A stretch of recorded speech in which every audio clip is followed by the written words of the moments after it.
you ever seen someone's mouth look like this? And you see this tooth that looks like a honey pot?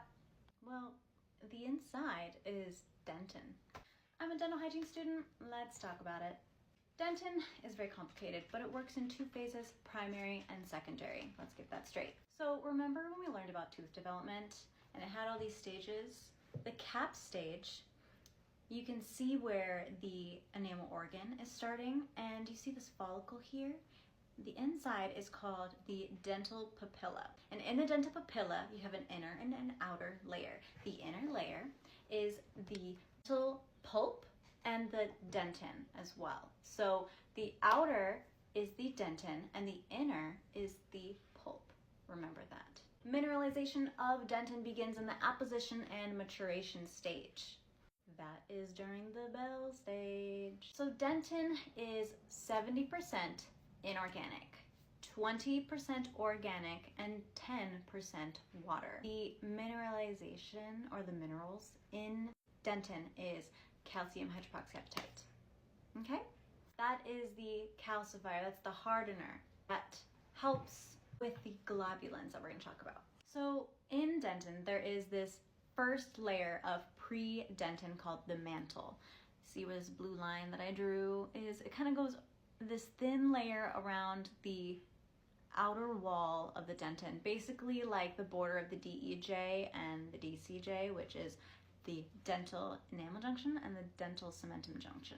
Also, right in between the cementum and the mantle dentin is this tomes layer, and it's the layer of odontoblasts, where odontoblasts basically go and retire, but that's not the only place they stay. So just know that the tomes layer is going to be under the cementum, which is only in the root because the cementum only covers the dentin. It doesn't go to enamel. Dentin is covered by enamel on the crown, like this, and then cementum covers the root where the enamel is not covering.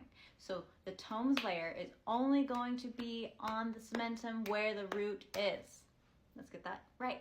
In the mantle layer, there is interglobular dentin and globular dentin. Interglobular dentin is going to be dark, and basically that is the failed mineralization of the globular dentin, and that mostly is found at the coronal parts of the dentin. So kind of up here and kind of towards the sides, like, you know, far out from the body of it and the bulk of the dentin.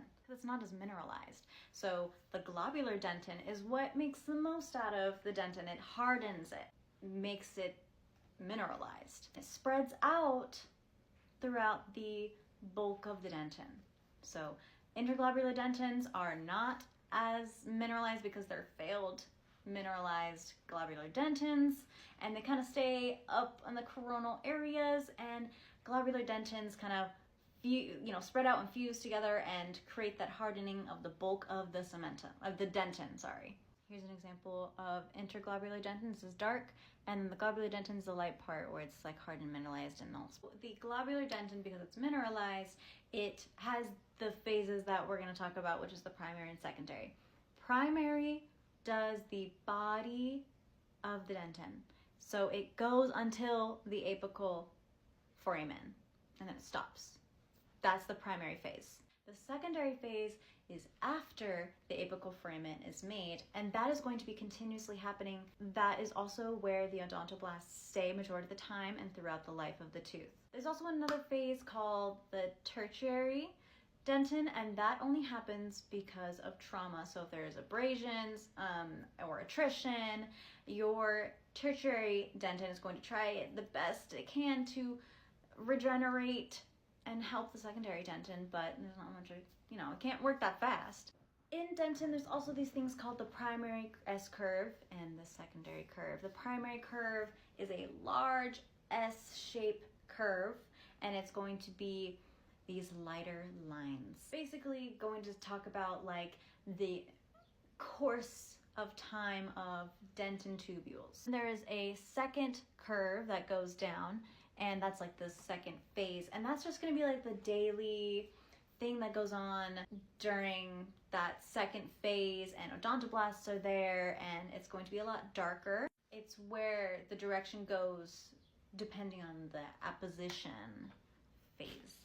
Then we also have these imbrication lines, which are like the striae of Retzi's, which are like the growth lines of a tree, to tell you about the growth of the dentin, and it's like a timeline, and it goes transverse. The daily work of dentin constantly being happening. We have the contour of Owen, and those are going to be parallel adjacent to the imbrication lines, and that's like the trauma that happens. So like if women can't have the antibiotics of tetracycline, it's going to deposit into the dentin and the enamel and cause that staining. And if you're pregnant and you do it, those the contour of Owen gets dark and you can see it through the teeth. So it's just like the things that happen during the maturation stage and growth of the teeth. Okay, dentinal tubules. Dentinal tubules basically are the transmitters of sensory and the fluid that goes throughout from the pulp to the dentin. They travel from the DEJ to the pulp and the DCJ to the pulp to bring the dentin nutrition, because dentin is avascular just like enamel. The dentinal tubules contain dentinal fluid, odontoblast process, and afferent axons. Know that. Here is those exposed dentin and the dentinal tubules that happen and these nerves. We also have these things in the dentinal tubules called intertubular and peritubular. Intertubular is going to be in between the spaces where the tubules are not, the dentinal tubules. And the dentinal tubules, if you see that blue line on the sides of the blue line, the walls, that is the peritubular. It's the wall of the dentinal tubules. Almost completely just like did not say this. So the circumpulpal dentin is going to be the bulk of the dentin. It lines the outer pulpal wall and is the majority of the bulk until you have that mantle. So that circumpulpal dentin is going to have the primary and secondary phases happening inside of that. So the mantle is the predentin, and that has, the mineralization starting to occur, but then as the globular dentin starts to come out, it helps and create the circumpulpal dentin. That was a lot of information, but I hope that I helped in some way, made it a little bit more clear. But yeah, happy studying, guys. Bye.